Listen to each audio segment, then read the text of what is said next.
Hello there, and welcome to Gaming in the Wild, a video games podcast about games from the artistic, creative side of the tracks, from indie to AAA. My name's John, I'm your host. I am just posting this up on YouTube. It is an excerpt from the latest podcast. The latest podcast was a Games of the Year edition with a special guest, Blinkoom, aka Steve of the Polykill and IndieQuest podcasts. Steve helped me run through this democratic vote about the Games of the Year. I'll be posting my own personal Games of the Year episode a little bit later on. I'm still pulling it together, still playing a few games. But this was the Patron Discord's vote. So everyone who is a patron of this show at patreon.com/gaminginthewild gets to vote on their Games of the Year. We had 20-something people did it this year. I added up all the points. So it's a democratic look at the Games of the Year according to listeners of this podcast. I hope that you enjoy it. You can find the full episode on your favourite podcast service, and you can join up at patreon.com/gaminginthewild. So enjoy the show, and Happy New Year to you all.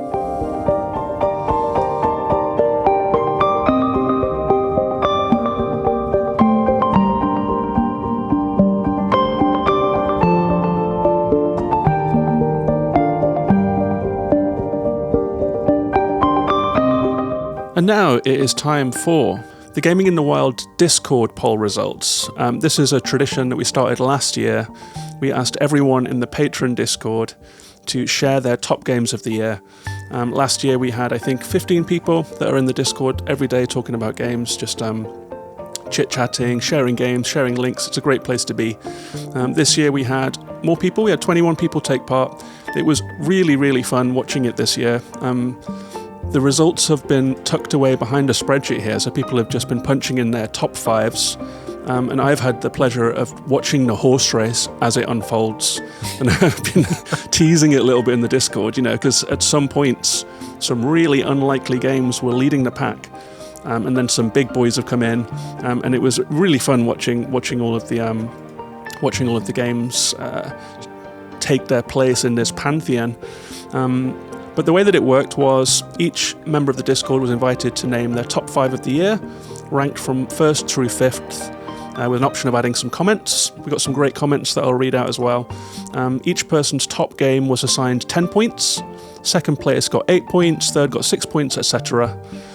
So we totted it all up at the end there, and it's a really interesting list. So how do you fancy, Steve, going through this and seeing what the democratic vote came out as? Spoilers, a couple of yours did make the cut here.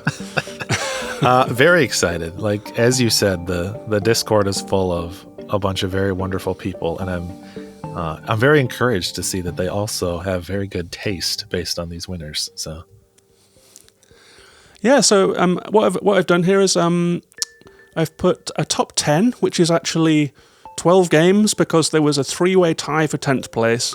But before we get to that, there was some honourable mentions as well. These are games that just picked up a couple of votes here and there. Some of them got like 3-4 votes, but they were all, 5th place, so added up to 8 points. So they ended up dropping out of the top 10. But some of these, interestingly, were first place picks. So some people's Games of the Year, that was the one vote they got, was 10 points, because someone picked it as Game of the Year. And the first 3 games in the runners-up were those. So these were people's Games of the Year. Remnant 2 was Nemo Meme's Game of the Year. Have you played this one? No, it's one that I really did want to check out. I actually ended up getting a copy of it as a Christmas gift from a family member, so I will get around to it, but it's one that I missed during 2023. Right, and it's on Game Pass, so I hopped in as part of my Games of the Year homework and played like half an hour of it or so.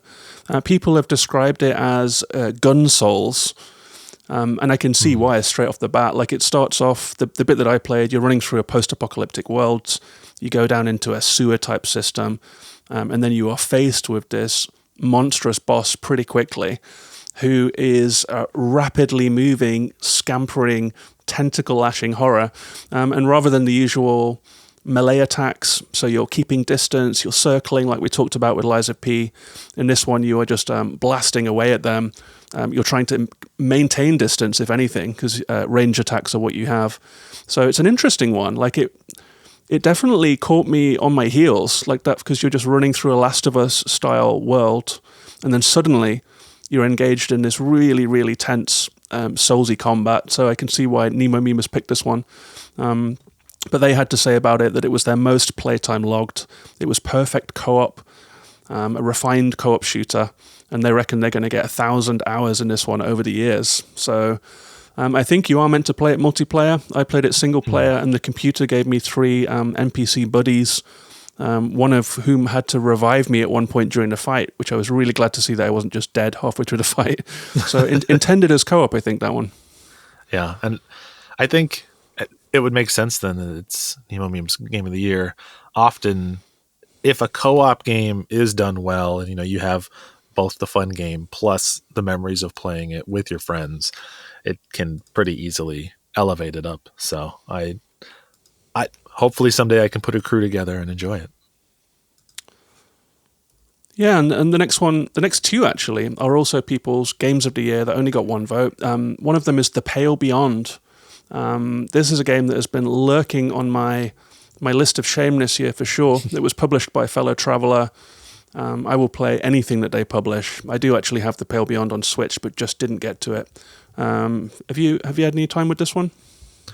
No, in fact, I can't recall the context, but I'm pretty sure this came up on your episode with Brad Galloway. I can't remember if it was one of his picks or if it was one that you both just kind of had in your pile of shame.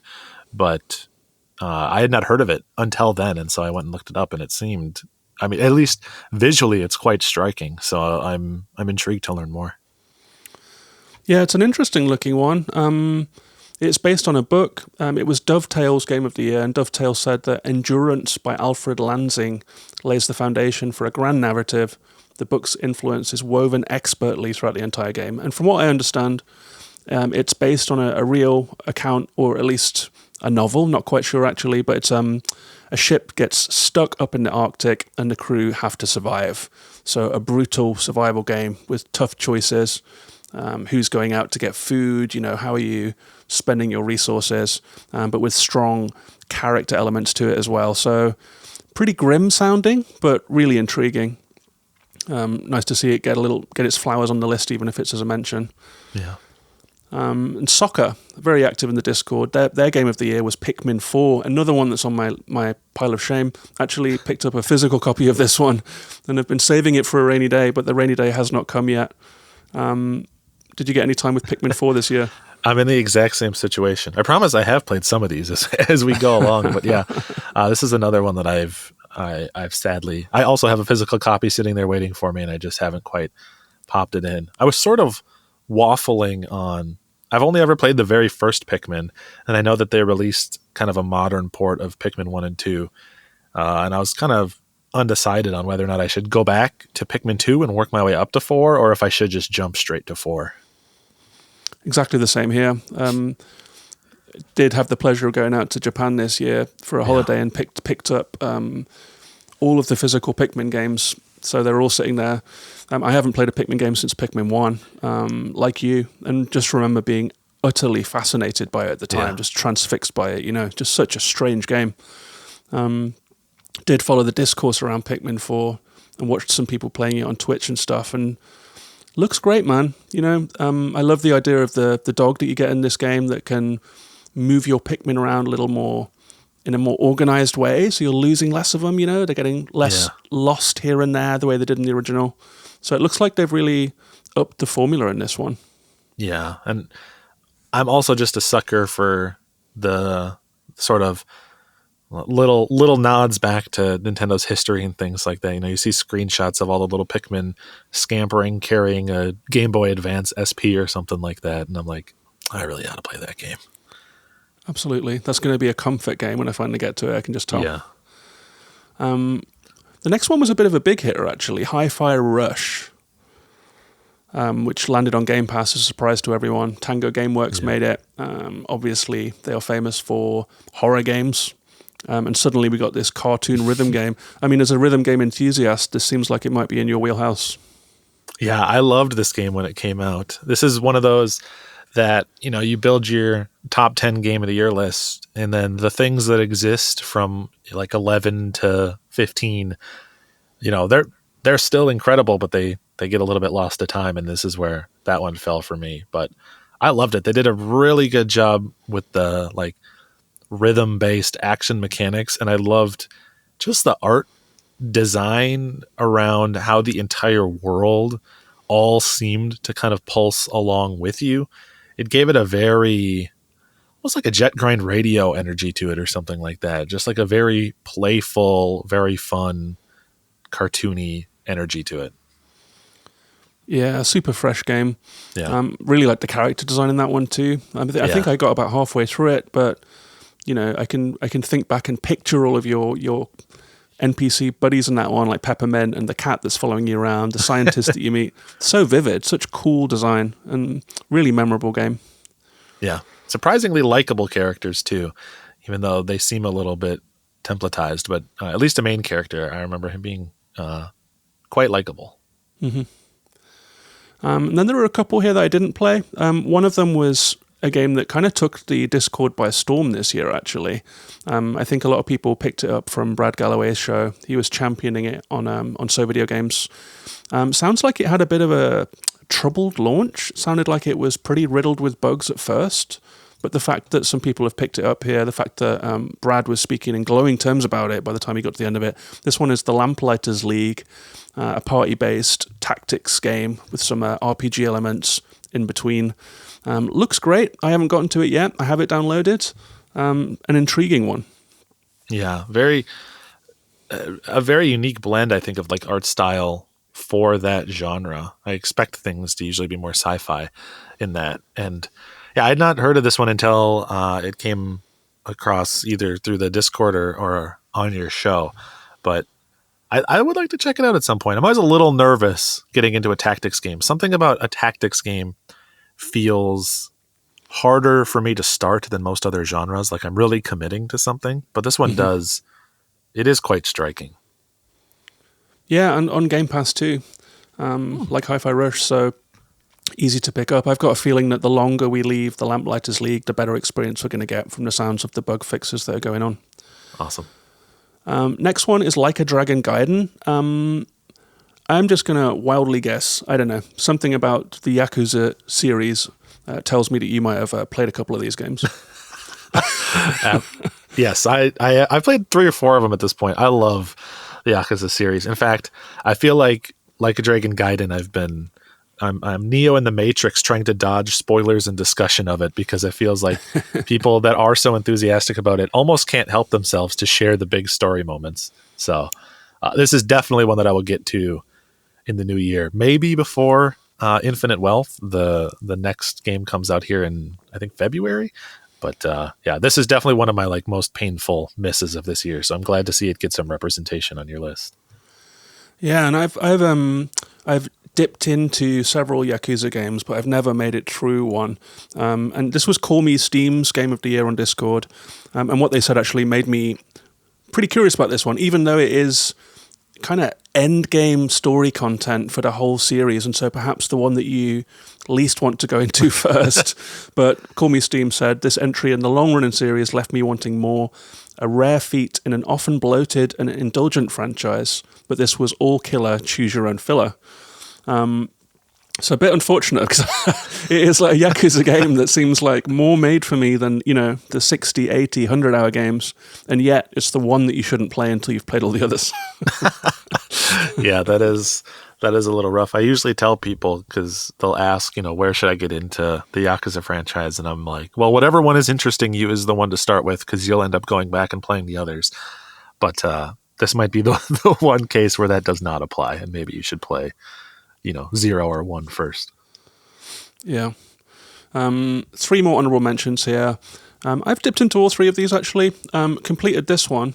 This one is called Meg's Monster. Have you heard about this game? I've not played it, but my co-host, Captain Drachma on IndieQuest, did bring this for some discussion there, and it seemed really cool. I ended up buying it, and I really thought I was going to be able to squeeze it in before Game of the Year time, because if I recall, it's only like a 4 or 5 hour game. It's pretty manageable, but I just didn't quite have the time to check it out. It looks great though. Yeah, this one was a surprise to me. This was one that came through the Discord. Soccer has been championing it all year. I've got a feeling that you might like it. Actually, it's very much like a baby JRPG, but in the best way you can imagine. Like, try not to be insulted by that. yeah, but I think it's almost intended that way. Like, Yeah. it takes some of the systems that define the genre, like turn-based combat, moving through an overworld map, exploring scenes and doing little side quests, talking to characters, all of that kind of stuff. Mm-hmm. But it takes all of those sprawling systems and it really, really strips them down to the absolute basics and puts a little twist on them. Like one of the fun things about it is that Meg's monster is this sort of giant, unbeatable, toxic beast character that's like a big furry creature with ultimate, like he's got like 999,000 hit points. But Meg is a little girl that he's protecting. And Meg gets upset when the monster takes hits and her hit points go down. She's a little girl. She's only got 8. So you have this, you cannot let her hit points get to 0 because she'll have a tantrum. And so you're doing this combat as this giant machine of war. But what you're actually trying to do is not let a little girl get too upset by the combat that she's seeing. Just really, really cute, really, really funny. Yeah. Like That's a nice a fun spin on twist it. Things. Yeah, really nice little game. I was really happy to play through that one this year. 2 more honorable mentions. One of them is your number 2 game, Alan Wake 2. Nice. I'm a little surprised. Maybe I'm not surprised that it is as low as it is. I wonder if maybe you have given people, you've opened up the opportunity for them to express their concerns with the game. When maybe some people would feel like they needed to just get swept up in the tide. I think your anti-enthusiasm gave people the opportunity to say, you know what, I also didn't really like that game. Thank you. I think that is true. When I was tweeting about it, when I was tweeting my angst about Alan Wake 2, there were a lot of likes there too. I think there were some people out there that had similar thoughts about it. But it was ChipDip18's Game of the Year. They praised a lot of the stuff that you praised too, the meta-narrative of it all, the quirkiness, the remediness of it all, the soundtrack and the art direction. I wouldn't argue with any of that stuff. Like, I still think, even as a non-enjoyer of Alan Wake 2, that some of the stuff it did with video overlays, with video, with incorporating film, with the lighting, which Remedy is obviously very good at. There's lots to love about it. It only got 2 votes in the poll, but the fact that Chip Dip had it as their Game of the Year pushed it up in the points. And the last honorable mention was Blasphemous 2. This is one that I'd love to play, but I never played the first one. So they're just sort of sitting in my backlog waiting for me to find the time. Yeah, these games, they're pretty hard, man.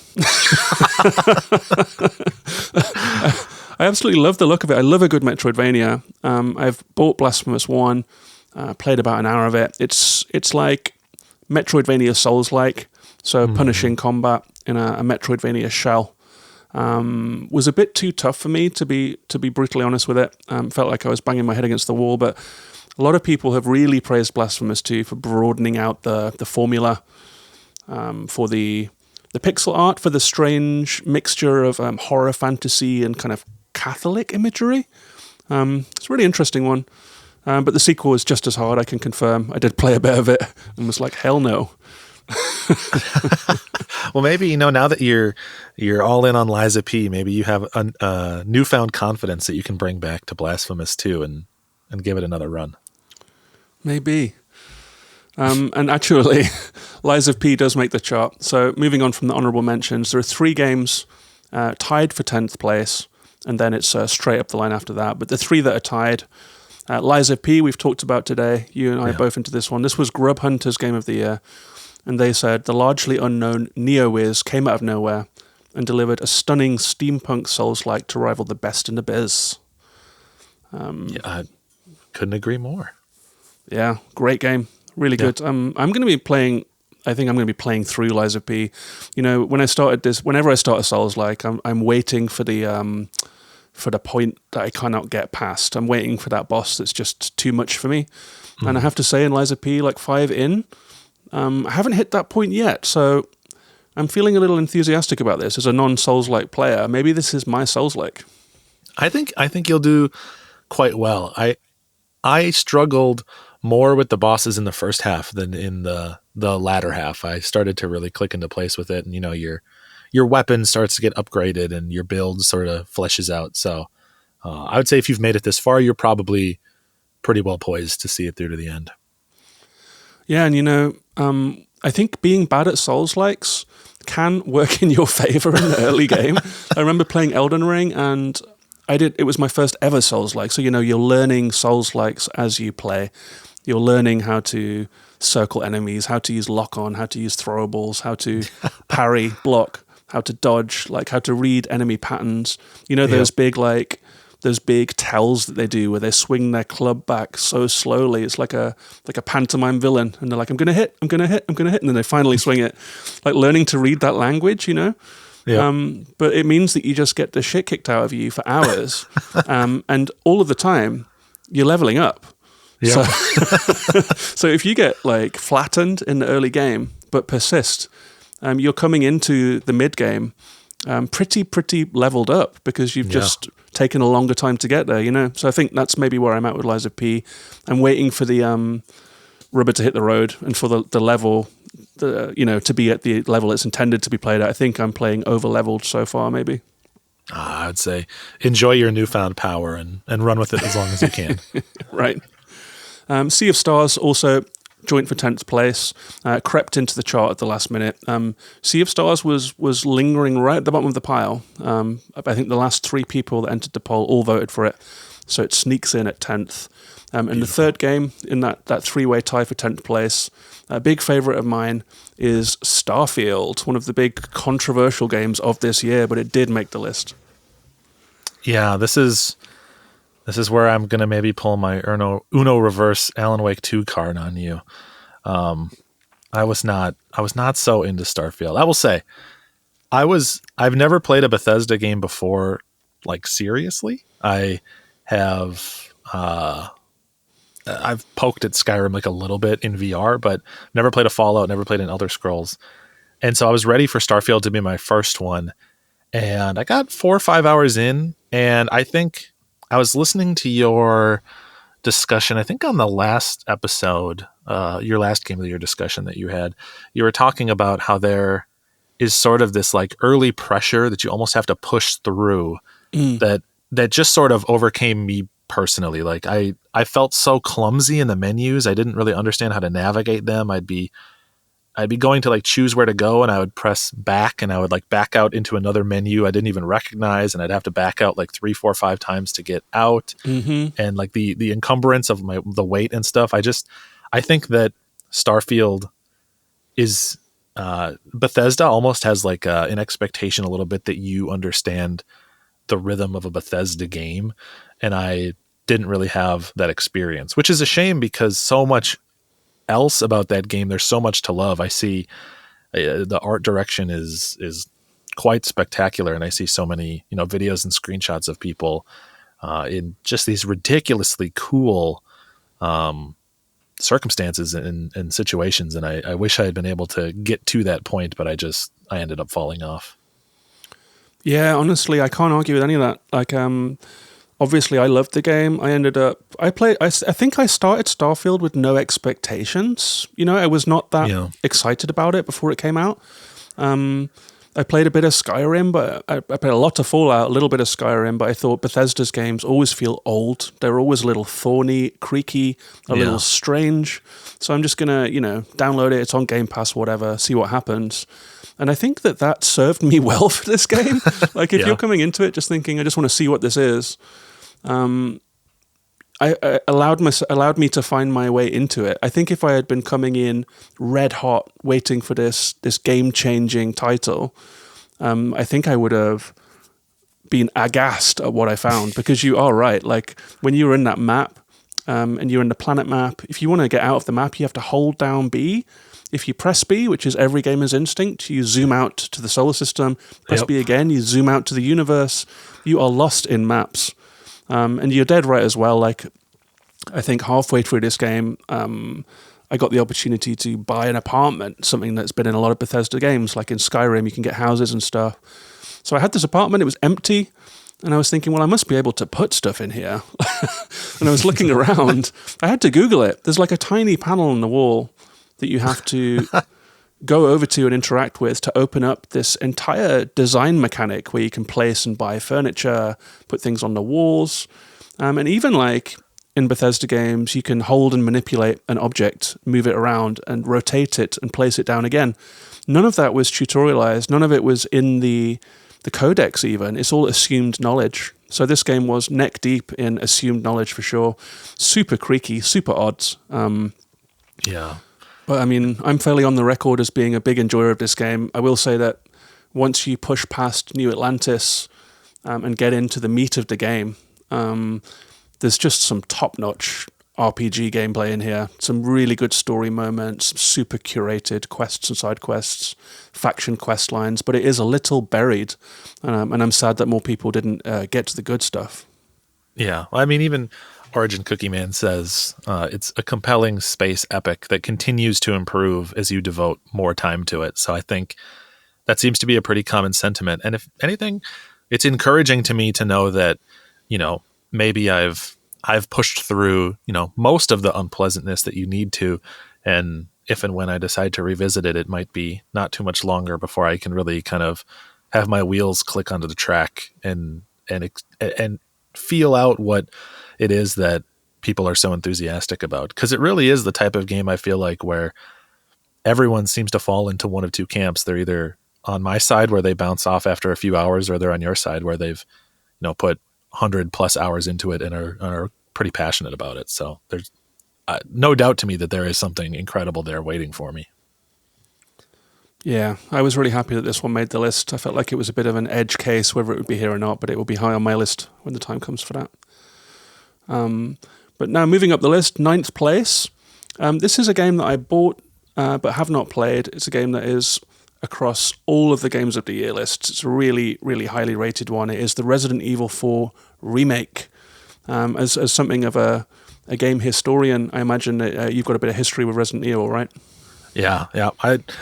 Resident Evil 2 was the first game I ever owned on PlayStation, and I've played pretty much all of them up to this point. Although I did not play the remake personally. I'm sort of, again, this one is slotted away, saving it for a rainy day, but I've heard like nothing but good things. I think when you take a game that many people consider to be one of, if not the best game ever made, and then produce like an incredibly well polished, like extremely competent remake of that game, it's just sort of like you're teed up for success. Yeah, I mean, I think the remake that I played this year in its place was Dead Space, and really enjoyed that one. Really enjoyed the visual uplift.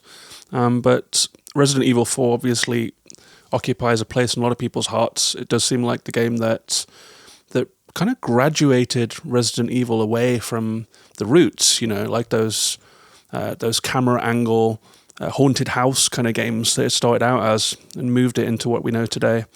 But this was real Dave Jackson's second place game.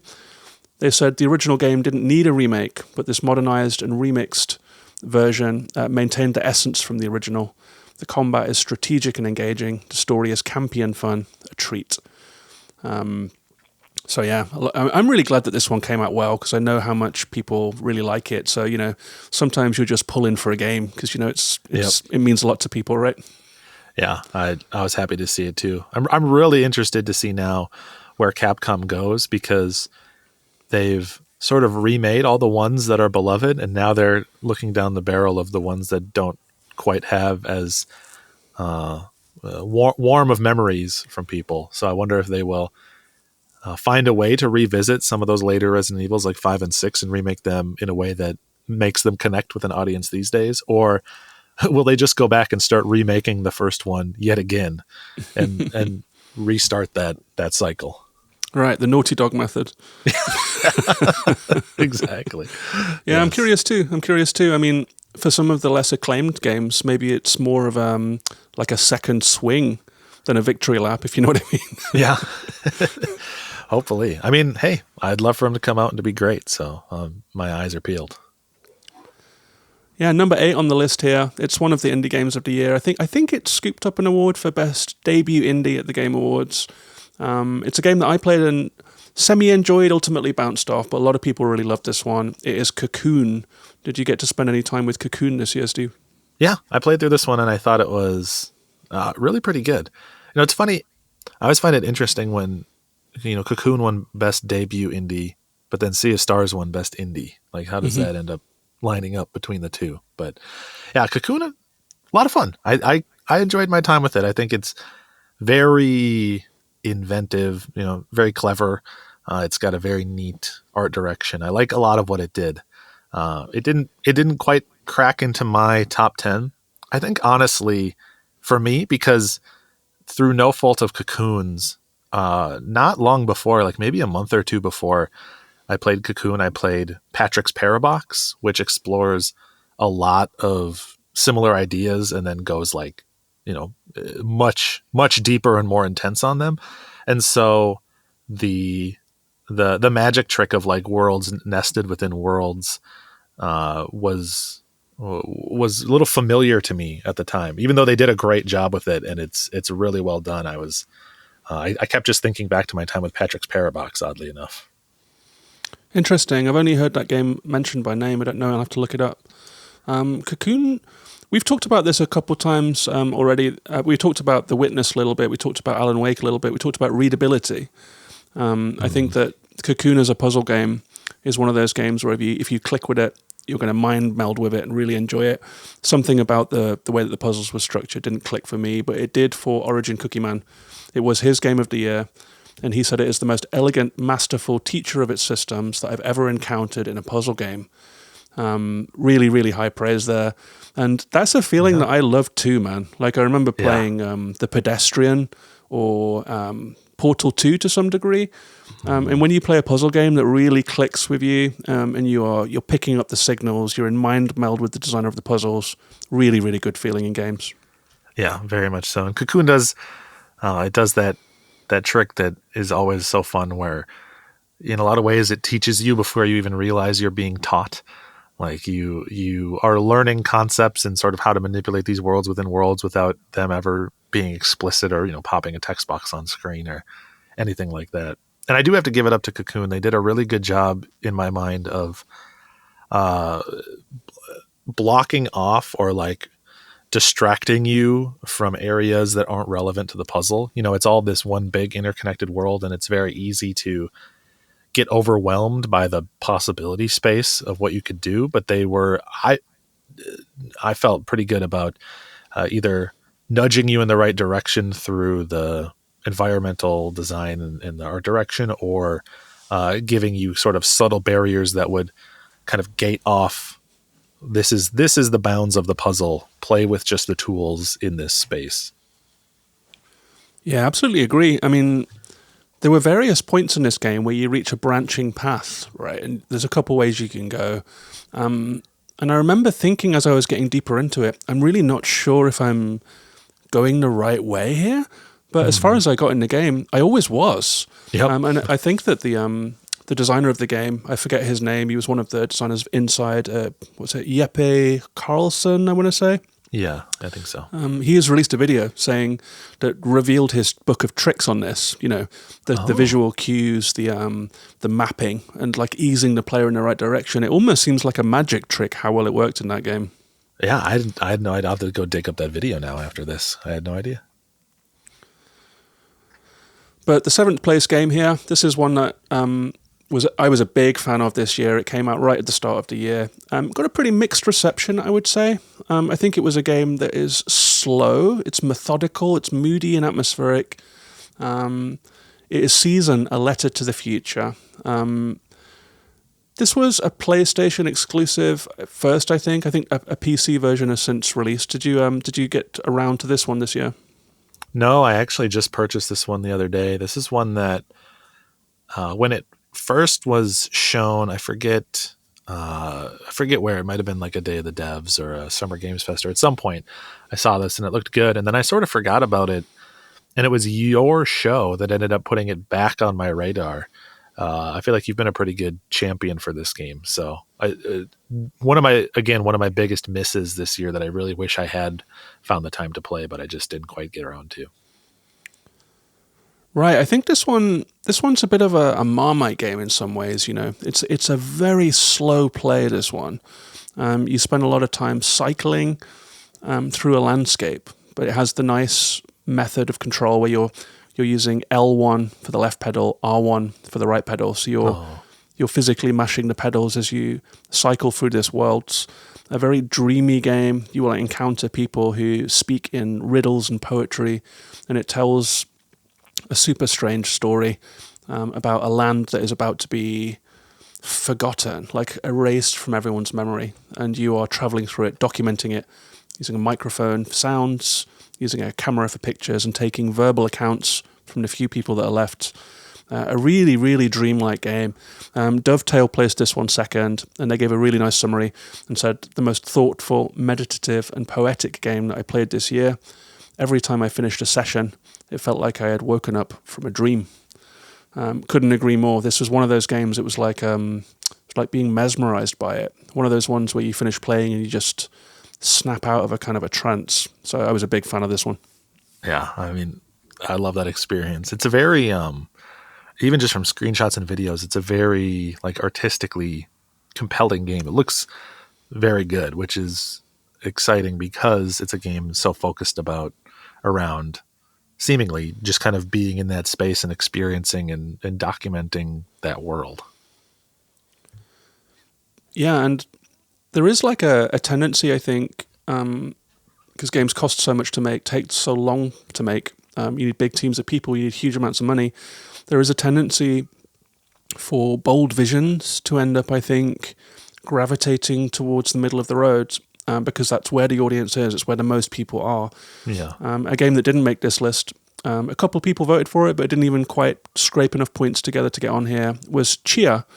And that's another game that I really liked this year, but I did think it suffered from being a game with a bold vision of exploring these islands and this culture, but because it was, a commercial product, the way games are, it ended up having base attacks, it ended up having map clearing, it ended up having these familiar motifs that you find in so many other games. And I think that took the edge off Chia a little bit. Like it didn't need that, it would have been better if it was just its own thing. And I have to say that I think Season, they just did stay true to it. They didn't put any tropes in here. And I like that they really stayed true to the vision in this game, I think. Yeah, no, that's exciting. I mean, going back to Chia, I think that's like, it's the type of game that didn't need combat at all. And yet there it is. You're possessing, flaming logs to burn these enemies. Mm-hmm. And Season, I like that they seem to commit a little bit more to just what they wanted to do, for better or worse. Yeah, if you ever do get around to that one, I'll be curious to hear what you thought of it. For sure. But the number 6 here, this is a big one actually. Super Mario Wonder. A game that I dipped into just a little bit, enjoyed it. Best 2D Mario for quite a while, super inventive game. It was Grabloid's second place pick. They said that this game truly brought the wonder back into 2D Mario and made me feel like a kid again. There are enough ideas and surprises in this game to fill up 4 games. I couldn't agree more with that. This was my personal number 9. I really like this game quite a bit. I think that it is like inventiveness is what is sort of like the top line description for this game. I like that it was a game focused so much more on just like surprising and delighting and less on difficulty.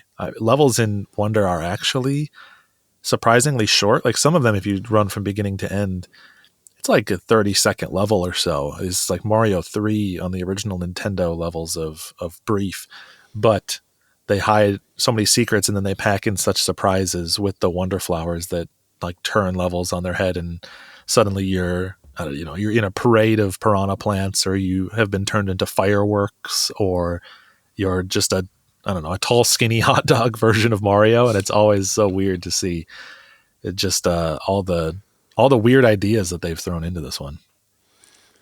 Absolutely. And I mean, Mario has always been, when you strip it back, pretty surreal, right? Yeah. You're an Italian plumber running through a world with like hostile tortoises eating mushrooms to get bigger and kind of tripping out the whole time. This is the first time that Mario eating mushrooms and having like psychedelic visions kind of makes sense. Has Mario been tripping this whole time? Really?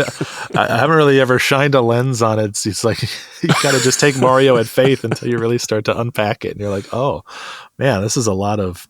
I'm really being quite generous with my not asking any follow-up questions as I play these. Right. I absolutely love what I played of it, honestly. Like, I think some of the... a lot of games will have a really good trick. You see it the first time, and then it repeats, and it loses the shine a little because you're repeating things. The thing that I really respect about Mario Wonder is that a lot of the times, these moments that were clearly very work-intensive are just seen once in the whole game, and it just keeps serving up idea after idea after idea. It probably makes zero sense from, a pragmatic game design viewpoint, but from a point of just sheer delight, they killed it with that one, huh?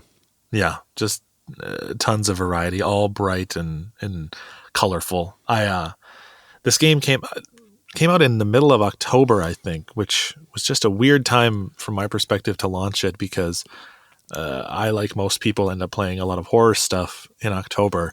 And I remember I just had this game sitting up on my TV stand. Like, once I, make it through October and I'm done scaring myself every night, this is going to be my reward to myself. This is my cheesecake at the end of a long meal. And it was perfect for that. It was nothing but, smiles, color, and fun the whole time. Yeah. Yeah, and I think this game is always going to have like a sentimental place for me.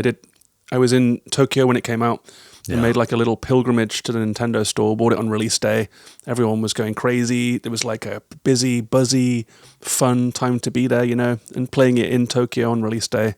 I'm always going to remember Mario Wonder for that.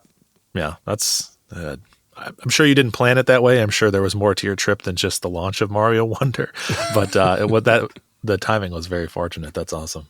Yeah, super nice to be there. There was billboards everywhere, street displays everywhere, everything Mario Wonder. So I'll always remember that game. But it makes the number 6 into the top 5 now, and this is where things kind of got interesting. This changed a lot in the last moments of the vote. Really, a lot of it shifted around. And the 5th placed game is one that broke into the top 10 at the very last minute. It had been lingering around in the bottom and then got a first place vote that just rocketed it into the top 5. It's on my list of shame, this one. It is Octopath Traveler 2. Yep. Another JRPG. Also on mine. Yeah, a big JRPG, and it's a big chunky game, right? These are like 80-hour games. I love the way it looks, though. I mean, from what I've seen of the visuals of this one, it uses depth of field in the graphics that I really like. It uses light in a strange way. It's like ostensibly a pixel art game, but it looks and feels very modern from what I've seen of it so far. Yeah, they do that thing that's like, it's sort of the halfway point between, classic Super Nintendo era pixel art and almost like voxel. It exists somewhere in the space between that, but it's a very striking modern representation, I think, of what those classic RPGs used to look like. Yeah, and Dave C. picked this one and said that it improves on every facet of the original, not least including character development, the overworld map, and dungeon map design, and a more compelling narrative. Yeah, I'm gonna have to play this at some point, man. I'm feeling drawn to this one. Yeah, this one, maybe even more than some of the big games that'll show up at some point here, might win the award for like the game that the most people that I really tend to align with their tastes suggested to me. Several people were like, you really shouldn't miss Octopath 2. And I had to very politely be like, I would love to have the time for that, but I just don't right now. So it's one that I will get around to at some point, hopefully here in 2024. Yeah, me too. And the number 4th pick was one that I did play that is in my own chart as well. I feel a little indebted to Dredge, actually. Dredge is a game that I did an episode about. I think, sometimes, I mean, as a content creator yourself, sometimes stuff just kicks off and you're like, what is happening here? Like, normally I'm getting like a few hundred listens, like, 1,000 on a good day. and then Dredge comes, and that episode just absolutely popped off. That episode of Gaming in the Wild. A lot of people found the show through Dredge. I think I must have been, like, for some reason, among the first people to put something out, and people searching it in podcast apps found Gaming in the Wild. One of them was Julia, who is now a patron. It was Julia's Game of the Year, and Julia said that Dredge is an expertly crafted experience built on top of a fresh combo of the Lovecraft mythos and everyone's favorite minigame, fishing. It's true. It is everyone's favorite minigame. I liked what I liked a lot about Dredge is that it was the right balance of those type of systems. I'm actually not personally much of like a crafting or like a farming sim type of player. I usually gravitate more towards like more linear experiences, but I felt like the loop of going out, avoiding hazards, catching fish, finding materials, upgrading your ship, building money to get better equipment, to go out and do those things better was very well tuned, and at least for the first half of the game, very well tuned, and also just the right level of just the right balance of like simplicity versus complexity. Yeah, I absolutely agree. This is a game where they just seem to get everything right, I think. Well, pretty much. Like when I think about the individual elements of it, like the exploration where you start off slow and you're just putting around the bay, and you can't really get out into the world. And it gated exploration through power-ups, where you're catching fish, you're making money, you're upgrading your ship, your engine gets faster, and suddenly your scope of exploration increases. It just seemed like all of the systems were really intentionally interwoven in this game. It felt crisp, Yeah, very much so. It even had that kind of gated exploration, like power fantasy element to it. You think of, you play like something like a Super Metroid, and by the end of the game, you've leveled up your gear and your weapon enough where you can run back through early areas and just kind of steamroll through things that previously were a challenge, or you're not even trying to really avoid enemies or paying much attention to them because you're so much more powerful. Dredge did that with fishing somehow, where by the end of the game, you're like cruising from island to island. You're catching tons of fish as you trawl along. You're hopping from place to place, and you feel like it's almost like the world shrunk down because you're so much more capable of navigating it, and you can do so much more in so much less time. I think pretty hard to nail that feeling in a fishing game, but they did it. Absolutely, and I think it goes into like a special category along with Lies of P as well, as like the most unlikely combinations that really, really worked, like Pinocchio and Souls-like, Lovecraft and fishing. Like these two deserve to be in a little niche of their own this year. It's true. It does feel like two cards randomly pulled together and generating a prompt in like an improv class or something like that. Yeah, exactly. But the third place game here, this one is a bit of a special one, actually. This game led the pack for quite a while, and I was just staring at the votes coming in thinking, I did not expect this to be the game of the year. For quite a while, it was first place. It was just clinging on there. Two more games have obviously come along and edged it out. But it got a whole bunch of first place votes. It's the little indie game that could. It is Jusant. Yeah. I can't disagree with its placement here. I think this was my number 10 on my list. And just a phenomenal game, top to bottom. Absolutely. A really nice surprise. And I think that Don't Nod have been on just a real good hot streak lately. Like I've played a bunch of their games this year. I played Gerda, A Flame in Winter. I played Harmony, Fall of Reverie. Jusant. They're doing something right over there. This was several people's games of the year, but Juzzy picked it and said, I love the challenge of the ascent and the tactile hand-over-hand climbing, wonderfully mapped to the shoulder buttons. I loved the mystery. Why are we climbing? Where are all the people who had called this place home? And what will I find when I get to the summit? Really nice summary of it. This was a special game. This was one of those games that it's just got a mood. It's Yeah. like you have a sole purpose. You see the purpose at the start of the game. You're going to climb a thing, and then as you are climbing the thing, you just start to discover more and more about what's happening. You have big questions. Where is everyone? What am I doing? And just the sheer enjoyment of the climbing mechanic. We're so used to the God of War, Horizon, Uncharted kind of climbing where you just push and your character does all of the work. In this game, it felt like the player had to do some of the work. You had to find the handholds individually. It felt like you were with the character, heaving yourself up the rock face. And that's not something that I found before in games. So this was a really fresh one. Yeah.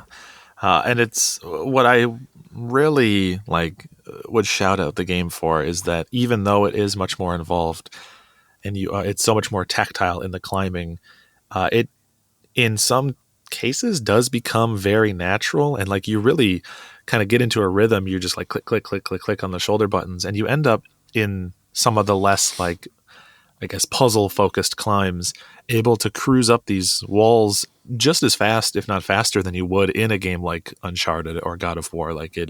It becomes very much second nature. And I really loved I think that the art direction with the combination of sort of rocky cliffside meets ocean floor, barnacles, seaweed, things like that is just such an interesting mix. They really vary up the locations, and some of the later locations in the game are just very striking. Yeah, this game was actually so compelling. I ended up liking it so much that I got almost to the end. I got to the penultimate area of the game, and something about my internet and Game Pass was having some sort of issue, and it ended up the game crashed back to the main menu, and I had to. It told me that I didn't have rights to play the game, and I ended up having to reboot my Xbox, load it back up.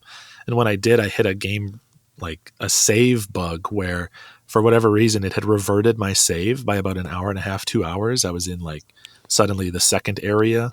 Ouch. And even though that is in most cases I would just walk off, it was very defeating. I was like, you know what? I don't even really mind. I'm kind of happy to go re-explore these places again, poke at, try to climb in different ways, or just kind of re-experience those environments. And so not many games would I push through and get right back on the horse like that, but Jusant was worth it for sure. Mm-hmm. Yeah, I had a similar experience in a slightly different way. No bugs, but when I finished the game, it's quite a short game, right? It's 6 hours, something like that. Yeah. When I finished it, I just started again. Very rare for me. But having learned all the things that you've learned in the climb, it's got a very loose hold on the story in this game. It's a largely wordless game, but there are logs everywhere. And you read these logs from different characters, from people that have left, and you slowly work out their story as you climb. I will freely admit that I did not internalize a lot of that stuff on my first run through. I was just enjoying the climbing. I treated it as a climbing game. But when I got to the top and saw the outcome, it made me want to involve myself a little more with that story. And I think as you were climbing, you learn a lot of tricks too. You learn a couple little signs that you can pick up in the environment that might signal to you that there is something more there than meets the eye. There's quite a lot of off the beaten track stuff that is really tucked away in places that maybe feels like you shouldn't be there. If you're dangling off a really high ledge in no man's land, which does happen in this game if you're exploring, sometimes you're just nowhere, but sometimes there is a little ledge there, and if you go down there, there's a collectible to find. So more than meets the eye in Jusant, I think. You can enjoy it simply for what it is, but for players that want it, there's lore there, and there are secrets to find too. Yeah. I'd also just give it a shout out as maybe my soundtrack of the year too. Just a phenomenal score. Yeah, which really, really helps with that dreamy zen state that you find in that game. Yeah. But it did get beaten out in the end. Third place, very respectable. And for a while there, it looked like Jusant might be the surprise winner. But it did get beaten out by two of the big boys of the year. The second placed game on this list is many people's games of the year. It got game of the year from 4 different people in the Discord. It was lingering midway in the 10 there for quite a while, but had a late spurt, got up to second place. It is Baldur's Gate 3. A huge game this year. You know, people that love CRPGs are saying it's the best ever. So a genre-defining game. I've dipped into this one. I'm 30 hours in, and still somehow feel like I've only got one foot in the door. I've heard that before. Yeah, I'll be curious to see if and where this lands on your list as kind of like a last minute play. But this was easily the biggest game that I missed this year. I just had to make the executive decision. I knew I didn't have the time. It was sort of, do I play Baldur's Gate 3 or do I play 12 of the other games that I'm interested in by the end of the year? So much so that I do a stream every year where I build my top 10 games of the year live on Twitch. And I had like a little bit of a sort of like statistics breakdown of my year, the games and genres and systems that I played them on the most, as sort of like an appetizer before we got into the full game of the year discussion. And I had to have a slide on that just said, I didn't play Baldur's Gate 3. I'm sorry. So that we could get it out of the way, clear our minds of it, and then build the list in the context that this game would be missing. Yeah, you need to get a t-shirt printed. I didn't play Baldur's Gate 3 for all the people out there that are giving their games of the year list and had the same problem. So true. Yeah, I mean, what can you say about this one? It's a huge game. It's a sprawling game. It is a dense game. Real Dave Jackson had it as their game of the year, along with 4 other people. Dave said about this game, it's a memorable story and characters, amazing voice acting, deep combat, deep customization. Your choices have ripple effects beyond this character lives or dies. It's a staggering achievement. I was really happy to see this game pop off this year. You know, sometimes it can feel a little predictable when the game of the year time comes around. And Baldur's Gate 3 felt like in a year of absolutely huge games, it just announced itself with such like confidence. You know, and for a dense CRPG, it's perhaps not the most accessible thing in the world. But I was just really happy to see like it's an oddity, but it's just ambitious, it's sprawling, and somehow also welcomes in new players. I was really kind of proud of this game this year for some reason, you know. I feel the same way, honestly. It reminds me a lot of the year that Hades came out, where it's sort of this slightly smaller studio releasing this game that is like so clearly like so much like history and passion built into it, and it comes out and it finds like this surprise kind of mega success beyond what you or they were maybe expecting, and you're just sort of happy for the studio, like, way to go. I'm happy that this was kind of everything you hoped it would be and more. Absolutely. And I will say that I just finished Act 1 last night. So I just set foot in Act 2 of this game. I'm going to have a real hard time with it. I don't know whether to, you know, in terms of building my own list, like I'm just not at a point where I think I can really judge this one. So I think it's just going to have to be like a could have been mention. But I have to say that what I have played of it, I love. The voice acting is incredible. I think directing voice actors, sometimes you can tell when it's been done well. Yeah. You know, you get voice actors that are reading many, many lines off the page. I definitely get that feeling sometimes that when you've got hundreds of lines, some hit, some don't, and sometimes they feel a little jumbled in tone, that kind of thing. But in Baldur's Gate 3, I just don't skip the voice acting. Like, these characters have such a viewpoint. They're visually wonderful, and the voice acting imbues them with so much character, and it's just got so much humor, so much joy and oddness in it. Like, hard not to love Baldur's Gate 3. Absolutely, yeah. Between Baldur's Gate 3 and Final Fantasy 16, what a good year for voice acting, oddly enough. Absolutely. Which leads us into the number one game. A funny note to come in on, because voice acting is not its strong suit, but it does have many, many other strong suits. This is a game that was up there. It was like Jusant, it was Zelda, Tears of the Kingdom.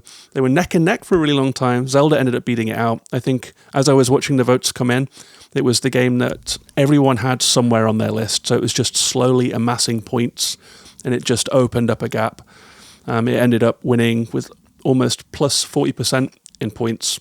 It got 10 votes. It was 4 people's games of the year. Did you play Zelda this year? I did, yeah. I got about halfway through it. This game was just a victim of timing for me this year.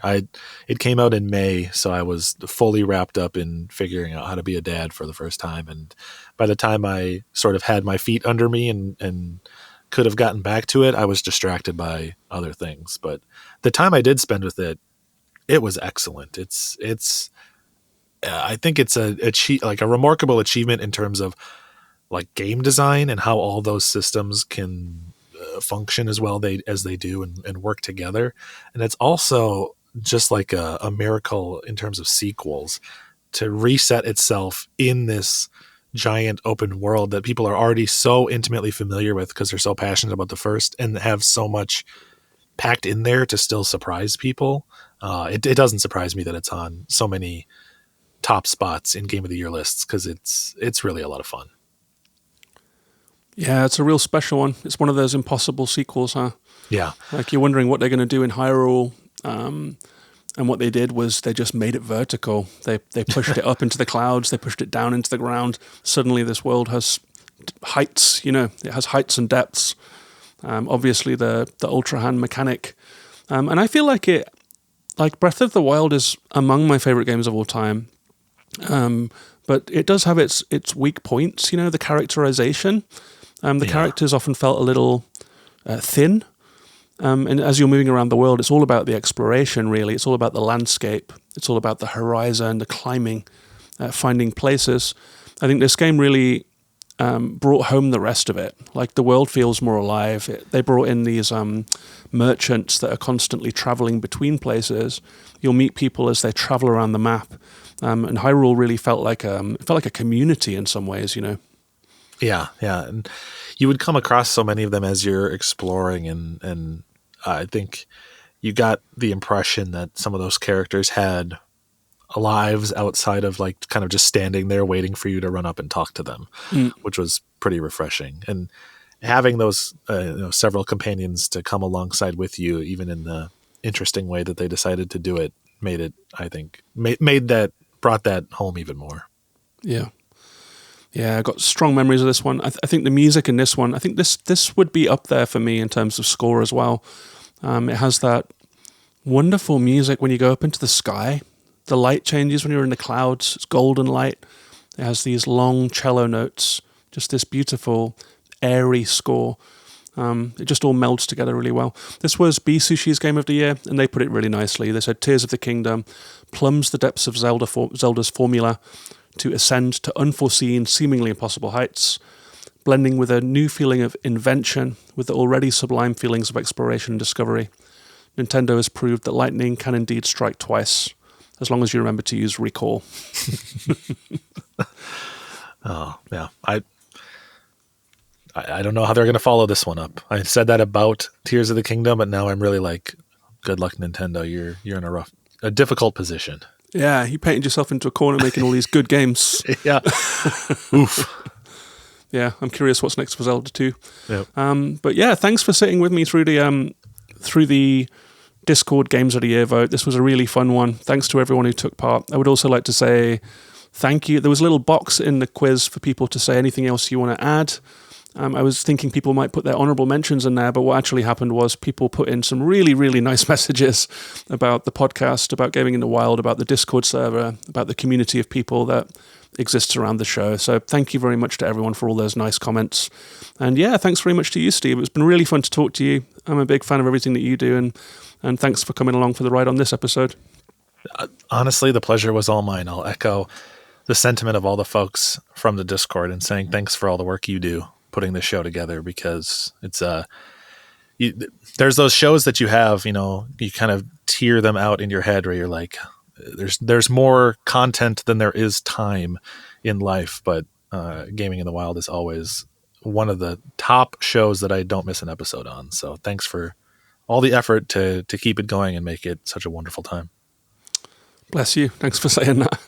I feel quite the same. And if people have not listened to your stuff, I guess Polykill is easy to find on any podcast network, and the same for Indie Quest. Please do go and seek those out, listeners, if you haven't listened to Steve's content. And you do also have the Twitch and YouTube, which is findable as Blinkoom, right? Yeah, OOM, M like Mary. And yeah, check out either of the shows. Polykill is a blend of new and retro. It's just a game focused on your backlog and beating your backlog. And I think Indie Quest is probably the more relatable show for fans of gaming in the wild. It's probably the most similar in terms of kind of tone, game taste, and format. So that might be a good spot for folks to start. Absolutely. And I will put links to those in the description of the podcast, so go and check them out. And yeah, thanks a lot, Steve. Have a good new year, and thanks for coming on. Yeah, you as well. Thanks so much.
You are welcome to come and join us in that Discord by following on Patreon, joining the Patreon. It's patreon.com/gaminginthewild to support the show. It starts at $1 a month, or $3 or $5, so it's not much money. You're welcome to come and chip in and join our little community. A star rating on the podcast on Spotify, or a text review on iTunes, who shares the podcast via Twitter, shares it with a friend. All of that helps. So thanks very much to everyone who has done that. And I'll be back next week with a new episode in the Games of the Year season. Take care of yourselves and each other, and bye-bye for now.